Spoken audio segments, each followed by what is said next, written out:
திருப்பதி லட்டு சர்ச்சை தொடர்பாக சட்ட நடவடிக்கை தொடங்கி இருப்பதாக தேவஸ்தான நிர்வாகம் அறிவித்துள்ளது. இதற்கு பதிலளித்திருக்கூடிய முன்னாள் முதலமைச்சர் ஜெகன்மோகன், చంద్రబాబు నాయుడు ఆட்சியில்தான் ముறைకేடு நடந்திருப்பதாக பதிலடி கொடுத்துள்ளார். ఇది ఒక కంటామినేషన్ కాదు, అన్ని రకాల పదార్థాలు యానిమల్ ఫ్యాట్స్ ఉన్నాయనేది ఈ రిపోర్ట్తో అర్థమవుతుంది. తర్వాత ఇది ఒక రిపోర్ట్ కాదు, 4 రిపోర్టుల్లో కూడా ఆల్మోస్ట్ సిమిలర్ ఇవి వచ్చాయి. All the reports give similar results, all the 4 samples.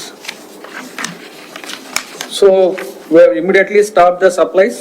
ఇమ్మీడియట్గా వెంటనే సప్లైస్ అన్ని ఆఫ్ చేయడం, తర్వాత వాళ్ళని బ్లాక్ లిస్టింగ్ ప్రొసీజర్ ఇనిషియేట్ చేయడం జరిగింది. తర్వాత పెనాల్టీస్కి ప్రొసీజర్ ఇనిషియేట్ చేయడం జరుగుతుంది. అది లీగల్ ప్రాసెస్ అనేది ఇప్పుడు జరుగుతుంది.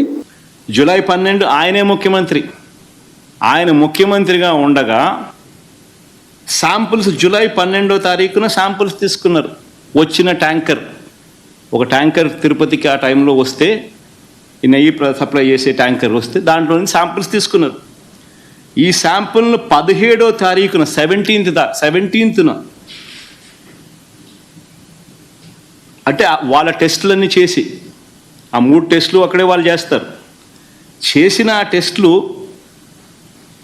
సరిగ్గా రాలేదు కాబట్టి ఆ శాంపుల్స్ను 17వ తారీఖున NDDBకి పంపించినారు, నేషనల్ డైరీ డెవలప్మెంట్ బోర్డుకు. వాళ్ళు 23వ తారీఖున రిపోర్ట్ ఇచ్చినారు.